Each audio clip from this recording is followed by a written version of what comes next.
Good morning everyone. My name is Ankush Verma. I am student of Satyan School of Languages and I am also volunteer of Shiksha Kranti. Today I am with Diptanshu sir. He is volunteer of Shiksha Kranti, senior volunteer of Shiksha Kranti. Sir आप कुछ viewers को अपने बारे में बताइए। नमस्कार, मेरा नाम दीप्तांशु शर्मा है और मैं शिक्षा क्रांति का एक स्वयंसेवी हूँ और लगभग 1.5 दशक से मैं शिक्षा क्रांति मंच के साथ जुड़ा हुआ हूँ और यही मेरा परिचय है। धन्यवाद। आपने सर शिक्षा क्रांति को सर कब ज्वाइन किया? देखिए अंकुश जी, मैंने शिक्षा क्रांति को 2009 में ज्वाइन किया था। जब मैंने सबसे पहले सत्यन स्कूल ऑफ लैंग्वेजेस को ज्वाइन किया कम्युनिकेशन स्किल्स सीखने के लिए, क्योंकि मैं अपने आप में आत्मविश्वास का अभाव और कुछ हुनर का अभाव देखता था। जो कि मेरे आसपास के लोग थे, मैं उनसे अपने को कमतर समझता था और बोलने में भी मैं बहुत अधिक कुशल नहीं था। तो इसलिए मुझे सत्यन स्कूल ऑफ लैंग्वेजेस की शरण लेनी पड़ी और मैं खुशनसीब हूँ कि मुझे एक बहुत अच्छा संस्था से मेरा परिचय हुआ और सत्यन स्कूल ऑफ लैंग्वेजेस में मेरा उसके बाद का जो सफ़र रहा वो आज तक मैं शिक्षा क्रांति मंच के साथ जुड़ा हुआ हूँ, जो कि शिक्षा क्रांति सत्यन स्कूल ऑफ लैंग्वेजेस से ही उत्पन्न हुई है। तो मेरा 1.5 दशक का ये फ़लसफ़ा सत्यन स्कूल ऑफ लैंग्वेजेस के साथ रहा है। जब आप पहली बार सत्यन स्कूल ऑफ लैंग्वेजेस आए तो आपका कैसा अनुभव रहा पहले दिन, और आप सत्यन सर से मिलके कैसा लगा? देखिए, जब पहले दिन मैं सत्यन स्कूल ऑफ लैंग्वेजेस आया तो सत्यन स्कूल में सत्यन सर नहीं थे, उनकी जगह जो अन्य उनके जो टीचर थे वो थे।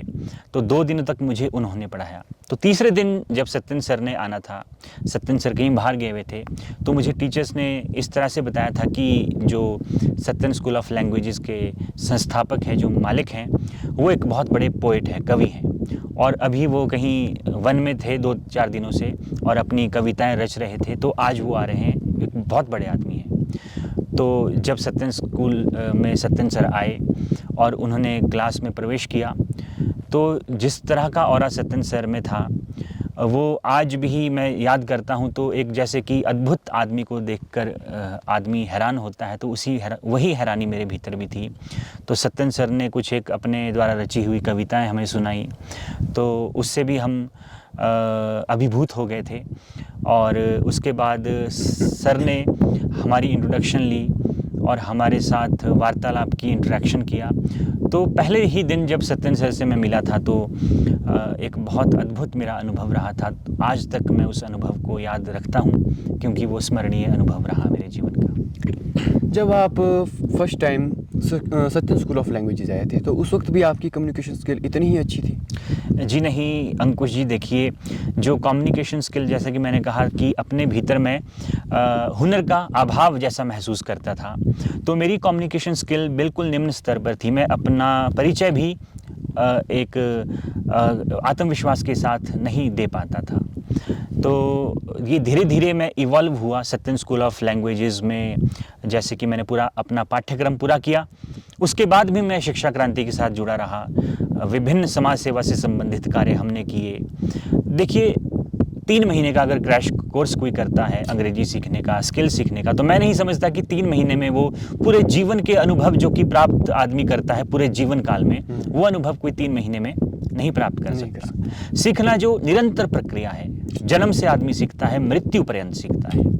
तो वही प्रक्रिया भी मेरे जीवन में रही। जो मैं सीखता हूँ, मैं सीखने के लिए सदा ही खुला रहता हूँ और सीखने की जो प्रक्रिया है वो भी निरंतर चली रहनी चाहिए। जो सीखने की पिपासा है, सीखने के प्रति जो हमारी प्रतिबद्धता है, वो सदा ही जागी रहनी चाहिए। मैं एक छोटी सी कहानी के माध्यम से अपनी बात आपको समझाना चाहता हूँ कि सुकरात के जीवन का एक बहुत ही बड़ी घटना है कि जब उन्हें मृत्यु दंड दिया गया था। सुकरात आप जानते होंगे, एक बहुत बड़े विचारक हुए हैं, ग्रीक फिलोसोफर वो रहे हैं, बहुत बड़े दार्शनिक रहे हैं। तो उन्हें किन्हीं कारणों से राज्य द्वारा मृत्यु दंड दे दिया गया था। इतने महान आदमी को भी मृत्यु दंड दे दिया जाता है इस समाज में, क्योंकि अगर कोई अपने मन की बात कहे या कोई क्रांतिकारी बात करे तो लोग, जो परंपरावादी लोग हैं, वो सदा विरोध करते हैं क्रांतिकारियों का। तो वही विरोध सुकरात का भी हुआ था और उस विरोध के परिणाम स्वरूप राज्य ने उन्हें मृत्यु दंड दे दिया गया था। और जब मृत्यु दंड देने का दिन था, जिस दिन उन्हें विषपान करना था और विष खाकर उन्हें मृत्यु को स्वीकार कर लेना था, तो जो मृत्यु देने वाला, जो बाहर एक विष घोंट रहा था, पत्थर के ऊपर विष को पीस रहा था, तो उससे उसको भी सुकरात से बड़ा स्नेह था। बहुत सारे लोगों को सुकरात से बड़ा स्नेह था, बड़ा प्रेम था, क्योंकि बहुत अद्भुत आदमी वो रहे हैं। आप अगर कभी मौका मिले तो सुकरात की दर्शन को जरूर पढ़ें। तो विष घोंटने वाला जो है बहुत धीरे धीरे कार्य कर रहा है। वो बाहर कमरे के बाहर घोंट रहा है। वो चाह रहा है कि थोड़ा विलंब हो जाए, सुबह से शाम हो जाए, मैं आराम से काम करूं, तो थोड़ा एक दिन भी अगर सुकरात जी लें तो मेरी जीवन की एक उपलब्धि होगी। लेकिन वैसा नहीं हुआ। सुकरात बार बार आते हैं, बाहर आते हैं कि कब जैसे करोगे, कब जैसे विष तैयार होगा। तो लोग पूछते हैं कि आप इतने उत्सुक क्यों हैं मरने के लिए। और एक मरने से पहले आदमी जो है वो बिल्कुल घबरा जाता है, बिल्कुल उसकी टांगें कांपती है, पसीना आता है, क्योंकि मृत्यु सबको डराती है। तो सुकरात को मृत्यु नहीं डराती। सुकरात को मृत्यु क्यों नहीं डराती? क्योंकि सुकरात कहते हैं कि मैंने जीवन तो जी लिया है, बहुत बड़े बड़े मैंने विचार भी अपने जीवन में विचार लिए हैं, बड़े बड़े दर्शन मैंने समाज को दे दिए हैं, लेकिन अब जब मृत्यु आ ही गई है तो मैं इसको खुली बाहों से स्वीकार करूंगा। और अब मैंने जीवन तो सीख लिया है, जीवन कैसे जिया जाता है, पर मुझे मृत्यु का कोई अनुभव नहीं है। और ये मृत्यु को सीखने का समय है, और मैं मृत्यु को सीखने जा रहा हूँ। मैं मर नहीं रहा हूँ, मैं मृत्यु को सीखने जा रहा हूँ। तो ये विचार हमारे जीवन में हमेशा बना रहे। हम जन्म से लेकर मरने के समय तक सीखते रहें अपने जीवन में। मेरा ये मानना है अंकुश जी कि जो आदमी सीखता है वो सदा जवान है। जब आदमी सीखना बंद कर देता है तो वो वार्धक्य को प्राप्त हो जाता है, वो वृद्ध हो जाता है। तो वो आदमी सदा जवान रहता है जो सीखने के लिए सदा खुला है अपने जीवन में। तो जो सीखने की प्रक्रिया है अंकुश जी, हमारे जीवन में सदा चली रहनी चाहिए। चाहे हम छोटे से सीखें, चाहे हम बड़े से सीखें, चाहे अपनी अवस्था में हमारे से कोई निम्न ही क्यों ना हो, चाहे कोई गरीब ही क्यों ना हो, चाहे कोई अमीर हो, यदि कोई सीखने वाली बात है तो हम अपने जीवन में उसका आचरण और उसे जरूर सीखें। जैसा कि सर ने कहा कि सीखने की कोई उम्र नहीं होती, जैसे कि सुकरात ने जीवन के बारे में भी सीखा और वो मृत्यु के बारे में भी सीखना चाहते थे। और मैं आपसे अगला प्रश्न पूछना चाहूँगा कि जैसे कि सत्यन सर एक सत्याग्रह चला रहे हैं, तो आपका भी उसमें कुछ सहयोग रहा होगा, तो क्या सहयोग है वो? मैं नहीं मानता कि मेरा कोई सहयोग रहा होगा। यदि अगर मुझसे बन पड़े तो मैं यदा कदा अपने सामर्थ्य अनुसार और अपने समय अनुसार मैं सहयोग देना चाहता हूँ। और ये बोलना कि मेरे सहयोग से शिक्षा क्रांति चल रही है बिल्कुल भी लाजमी मुझे नहीं लगता, क्योंकि बहुत सारे लोगों का हाथ है शिक्षा क्रांति में, जो कि इस अवस्था में पहुंची है शिक्षा क्रांति की। लोग आज समाज शिक्षा क्रांति की बात को सुनता है, और केवल सुनता ही नहीं है, उसका आचरण भी करता है। लोग बुला बुला के करते हैं कि शिक्षा क्रांति वाले आएँ और अपने विचारों को साझा हमारे साथ करें। लोगों को हमें सुनना बहुत अच्छा लगता है। वो जो शिक्षा क्रांति के लोगों का जो इतने सालों का, इतने वर्षों का की तपस्या है, उसी का फल है। तो मेरा योगदान ये रहता है कि देखिए, समाज को बदलना हमारा लक्ष्य, प्रथम लक्ष्य नहीं है। एज ए शिक्षा क्रांति मंच का तो हमारा लक्ष्य हो सकता है कि हम समाज में कुछ बदलाव लाएं, बेहतर समाज को बनाएं, लेकिन व्यक्तिगत रूप से किसी का कुछ बदलने से कुछ नहीं बदलता। सबसे पहले बदलाव अपने से शुरू होता है। तो जीवन में सबसे पहला आग्रह मैंने अपने आप से किया था अंकुश जी। अच्छा, मैंने किसी अन्य से नहीं किया।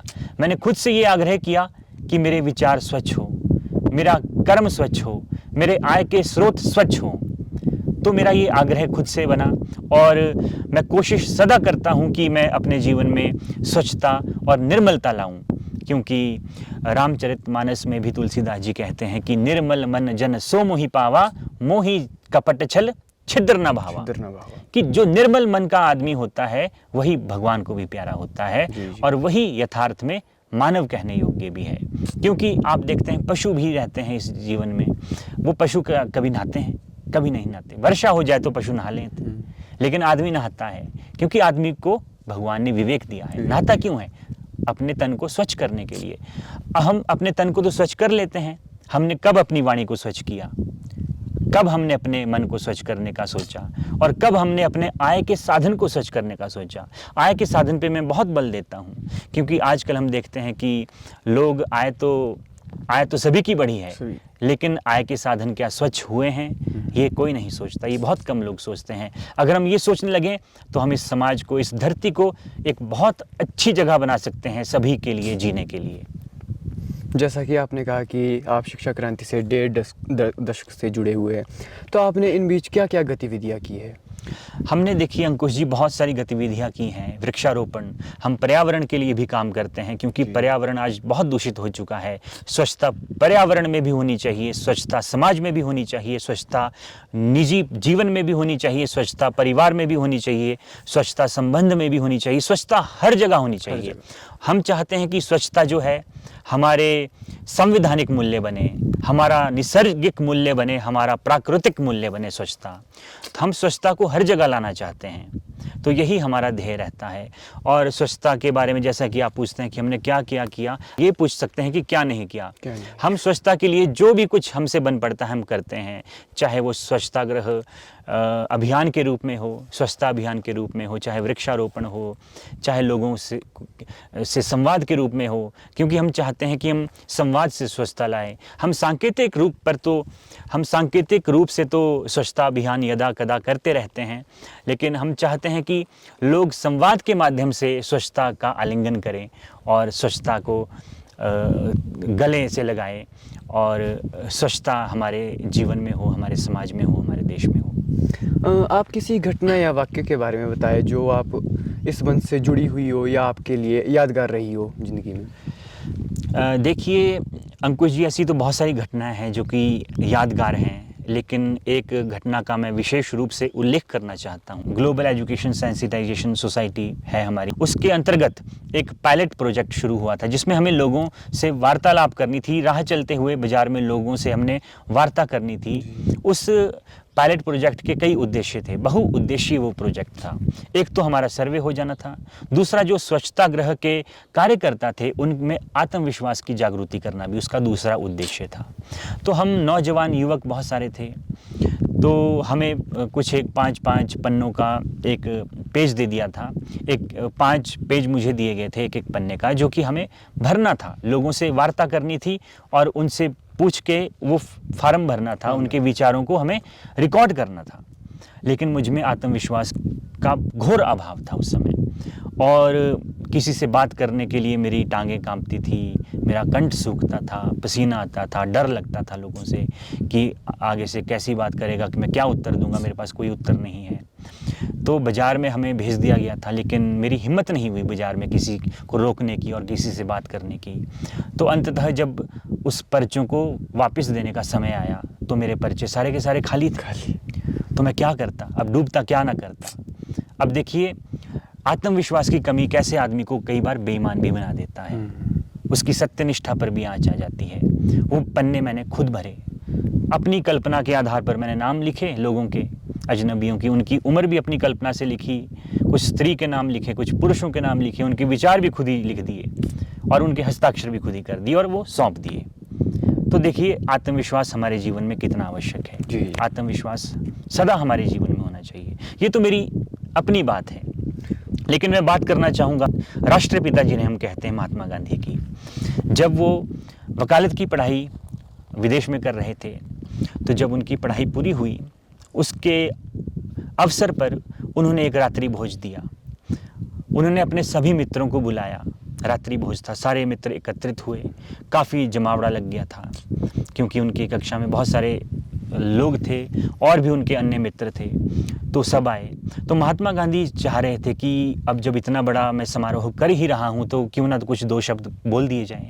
लेकिन महात्मा गांधी में भी आत्मविश्वास की उस समय कमी थी, तो बोलने से पहले उनका भी कंठ सूखता था, डरते थे, टांगें कांपती थी, खड़े नहीं हो पाते थे लोगों को देखकर। हाँ, लोगों को देख करके उनको डर लगता था।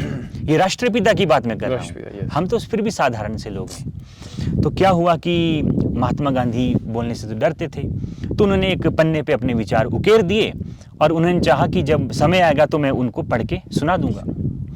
जब उनकी बोलने की बारी आई तो क्या हुआ, महात्मा गांधी खड़े हुए, उस पन्ने को लिया, पढ़ने लगे, देखा कि बहुत सारे लोग मुझे देख रहे हैं, डर लगा, आत्मविश्वास का अभाव हुआ और क्या हुआ कि टांगें कांपने लगी, कंठ सूख गया, पसीना आने लगा और पढ़ भी ना पाए, अपना ही लिखा हुआ ना पढ़ पाए। और कहते हैं एक शब्द उनके मुंह से निकला, आई कंसीव। कंसीव का मतलब अंग्रेजी में 2 होते हैं, एक तो गर्भ धारण करना कंसीव को बोलते हैं, दूसरा कोई आइडिया कंसीव करना, किसी विचार को सोचना। तो सोचने के बारे में महात्मा गांधी बात करते थे, आई कंसीव, आई कंसीव, आई कंसीव, और 3 बार कंसीव बोल के वो डर के मारे बैठ गए। तो एक कोई मस्खरा आदमी उसमें सभा में बैठा हुआ था, उसने कहा this gentleman conceived for the 3 times but could not deliver anything. Gandhi ने 3 बार गर्भ धारण किया लेकिन कुछ भी डिलीवर नहीं कर पाया। तो ऐसी ऐसी घटनाएं हमारे जीवन में घट जाती है कई बार। तो हमारे जीवन में आत्मविश्वास होना बहुत ज़रूरी है, और उस आत्मविश्वास के प्रति हमें सदा ही काम करते रहना चाहिए, अपने आप को सदा निखारते रहना चाहिए। अपनी चाहे संवाद कला हो, संप्रेषण कला हो, कम्युनिकेशन स्किल जिसको हम कहते हैं, उस कला को हमें सदा ही निखारना चाहिए। कला चाहे कोई भी हो, बोलने की हो, सुनने की भी एक कला है, गाने की भी एक कला है, नृत्य की भी एक कला है। जिस भी कला से हमें प्रेम है, उस कला के प्रति हमें सदा ही कार्यरत रहना चाहिए, क्योंकि हम मानव हैं, हम पशु नहीं हैं। और पशु से हमें एक ही चीज़ भिन्न करती है कि हम एक कलाकार भी हो सकते हैं। पशु को आपने गाते देखा है, हंसते देखा है, रोते देखा है। ये सब इमोशंस ईश्वर ने मानव के भीतर ही भरे हैं। तो आदमी के भीतर जब इतने सारे इमोशंस हैं, इतनी सारी भावनाएं हैं, तो कला का प्रादुर्भाव भी इन्हीं भावनाओं से उत्पन्न हुआ है। तो हमें सदा ही अपने जीवन में अपने स्किल्स को निखारते रहना चाहिए। जैसा कि आपने कहा कि आप लोगों से बोलने में हिचकिचाते थे, आप में आत्मविश्वास की कमी थी, तो आपने इस चीज़ को कैसे बढ़ाया, आत्मविश्वास को? देखिए, आत्मविश्वास का बढ़ना एक तुरंत नहीं बढ़ जाता है।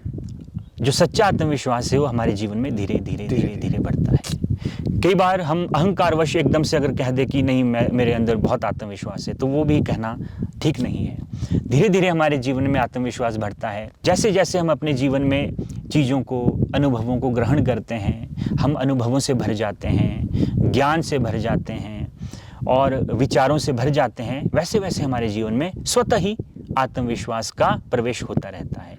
और एक दिन ऐसा आता है कि हम आत्मविश्वास से भरपूर हो जाते हैं, सराबोर हो जाते हैं। और जब ऐसी स्थिति आती है तो कोई भी स्थिति हो, कोई भी कार्य हो, कैसी भी बात हो, आदमी खुद को सहजता के साथ प्रस्तुत कर सकता है, अपना गाना गा सकता है, अपना नृत्य प्रस्तुत कर सकता है, अपने विचार रख सकता है लोगों के सामने। तो आत्मविश्वास इस तरह का होता है। तो हमें जब कुछ हमारे दिमाग में पीछे कुछ होगा, when there will be something at the back of our head, only then we can deliver anything। तो कुछ हमें अपने जीवन में गुर, कुछ स्किल हमें सीखने चाहिए जी। और जब हमारे भीतर स्किल होंगे तो आत्मविश्वास धीरे धीरे बढ़ता जाएगा जी। जैसा कि हमारे शिक्षा क्रांति के माध्यम से कई वॉलंटियर्स जुड़े हुए हैं जो कम्युनिकेशन स्किल्स सीख रहे हैं, आप उनको क्या संदेश देना चाहोगे? मेरा केवल यही संदेश है, जैसा कि मैंने पहले भी कहा है, कि आदमी जब तक कुछ सीखता रहता है तब तक वो आदमी युवान है, तब तक वो जवान है। और जैसे ही आदमी अपने जीवन में कुछ भी सीखना बंद कर देता है, वो आदमी बूढ़ा हो जाता है, चाहे उसकी उम्र 15 वर्ष ही क्यों ना हो। तो हमारे जीवन में वार्धक्य तब प्रवेश होता है जब हम सीखना बंद कर देते हैं। जैसे कि सुकरात ने भी किया, उसकी मृत्यु निकट थी लेकिन उसने सीखना बंद नहीं किया। डर भी उसको सीखने से नहीं रोक पाया। तो हमारे जीवन में कुछ इस प्रकार से हमें अपने जीवन को जीना है कि हम सदा सीखते रहें, चाहे सुबह है, चाहे रात है, चाहे हमारे से कोई छोटा हमें सिखा रहा है, चाहे हमारे से कोई बड़ा सिखा रहा है, चाहे हम वृक्ष से सीख रहे हैं, चाहे हम प्रकृति से सीख रहे हैं, हमें सीखते हमेशा रहना चाहिए। आपका बहुत बहुत धन्यवाद विचार साझा करने के लिए। मैं आपके विचारों से बहुत ही प्रभावित हुआ। और ये थे दीप्तांशु शर्मा जी, जो सीनियर वॉलंटियर ऑफ शिक्षा क्रांति है और पेशे से एक बैंक मैनेजर है। और मैं अपने फ्रेंड्स को यही कहना चाहूँगा कि कम्युनिकेशन स्किल सीखते रहिए और सिखाते रहिए। सीखने की कोई उम्र नहीं होती। इसी तरह हम अपने शब्दों को विराम देते हैं। जय हिंद, जय भारत, जय विश्व।